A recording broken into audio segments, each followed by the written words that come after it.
Can you please introduce yourself and share a little about your journey into yoga? Well, my name is Nadi Tenang. I am the founder and also principal of Nadi Tenang. Our establishment is since 2020 November, and ever since we never stopped growing. We never stopped teaching and learn from the best from all around us. And the reason why I started yoga before, it was 11 years ago, 11, 12 years ago, I had a chronic pain. I'm born with scoliosis. And my scoliosis, as I age, it ruins my lifestyle. You know, I can't do much things. I get tired very easily, agitated. So I seek help in hospital. Traditional medicine, Chinese medicine, was the acupuncture in one of the hospitals in Kuala Lumpur. So this traditional hospital, I have to visit the hospital for like twice or 3 times a week. And I've been doing that over and over for many months. And I used to stay in Subang. And to travel to Kuala Lumpur just to get myself needled, I think like this is ridiculous. I need to do something. So I tried out yoga. I tried yoga, and after my first session trying out yoga in the beginner class, I fell in love with yoga. Because the feel that I had after the session is exactly the feel I had after the acupuncture, after the needlework. And I find it very much convenient for me, as I can do it anytime by myself compared to people needle you. And I also find it very convenient as in monetary, financial-wise. It's a lot cheaper. Probably it's free if I know the knowledge. At the time I was thinking that way. And also convenient in terms of time. I don't have to travel anywhere to get myself fixed, to get my problem fixed. 2016, I started to become a teacher. I got myself certified, and then I just don't stop there. After I get myself certified with RYT 200, that's the first step to become a teacher all over the world. I level up to learn something else, like what you just see earlier on, aerial. I can teach that class as well because I had additional trainings to teach that kind of class. Yeah, so I had that in Bali. So my certificate is from Malaysia, from Bali, from Thailand. Yeah, from 3 countries. And other than that, it's very important to have yourself certified because in the training to become a yoga teacher, you will learn from A to Z, from anatomy, the body condition, the anatomy, from what type of class you have to teach, on how to curate your class to become exciting and important for your students, and also to learn how to give out great cues. Because in yoga, what is important is how teacher translate your movement into cues.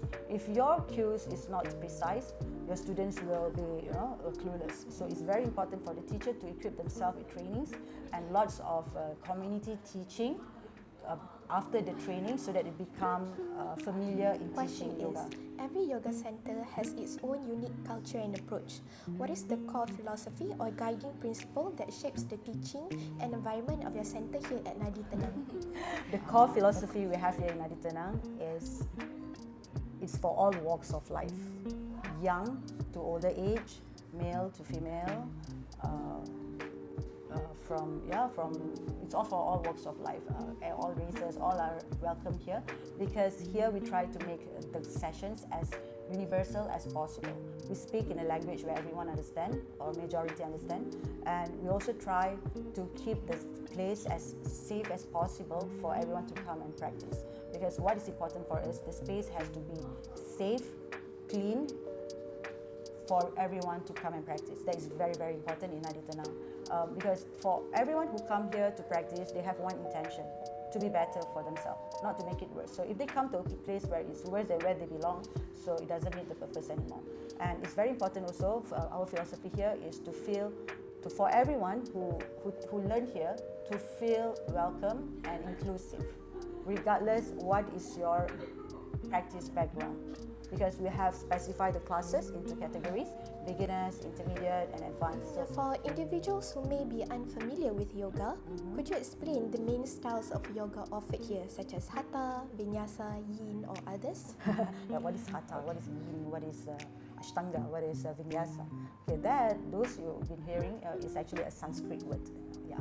So it's majorly used in yoga industry, and how you can differentiate it? Yes, there's a way to explain. So for the gentle one, we're focusing more on restorative yoga, where you're just going to lie down on the mat, stretch nicely with bolster, with with blanket, with nice scents, you just relax. That's also part of yoga. And then we have yin yoga, almost close to restorative, but you have to stay in one pose a little longer for you to enjoy the poses. And then there comes the hatha. Hatha is basically up there. This is hatha, and everything you heard about yoga is all down here. So hatha is like the mother of everything. So whenever you cannot tell it's what type of yoga, it's actually hatha. It's just hatha, but we specifically divide it so easier for people to choose which class is meant for them. And then we have vinyasa. Vinyasa is special. It's like a routine. For every pose that you perform, you have to do the vinyasa. From downward dog, you have to chaturanga, and then you have to come back to downward dog. So that one is more adrenaline rush and tiring, and it's very nice to enjoy. So it's more like cardio thing.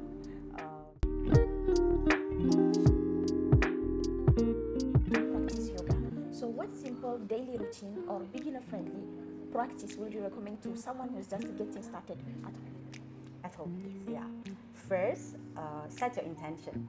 If you always see how these people do it, how can they become flexible? Set your intention. What do you want to achieve once you are picking up yoga? And then choose the right studio that suits your best personality, best time, convenient, because it's not just about who are there teaching the studios, but also the convenient for you to come and visit at the time. Because it doesn't take once or twice for you to become good at what you are doing. You have to keep practicing, right? So you need to find a place where you find practicing is joyful, and you will keep coming. And in terms of flexibility, that's what most people see, because that's what been showed to you. So that's why in Nadi Tenang we are showing you a different way of yoga. You don't have to be flexible like what people say or what do you perceive. By you just come to the class, to the right class, and you will feel that it's not just about flexibility. It's about you find peace in your practice. You like it? Okay, Miss Wadi. So we are at the end of the interview. So I would like you to give me 3 words. In 3 words, what can you describe yoga? First would be tenang. As Nadi Tenang. Yeah. And then secondly, it's you feel contentment, in yourself. And then thirdly, you feel tenang, contentment, and gratitude. Gratitude. These are the 3 words I would love to incorporate for whoever doing yoga. This is what they will feel.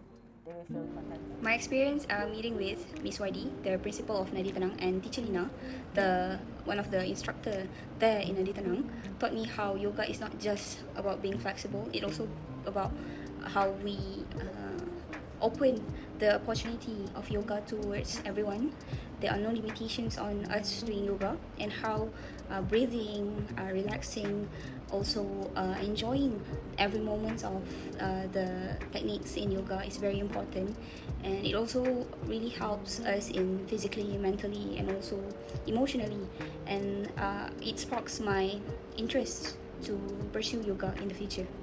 I realized that yoga is much more than just a physical activity. Before the experience, I thought yoga was mainly about improving flexibility and fitness. However, after learning about yoga as a form of naturopathy and traditional medicine, my perspective changed completely.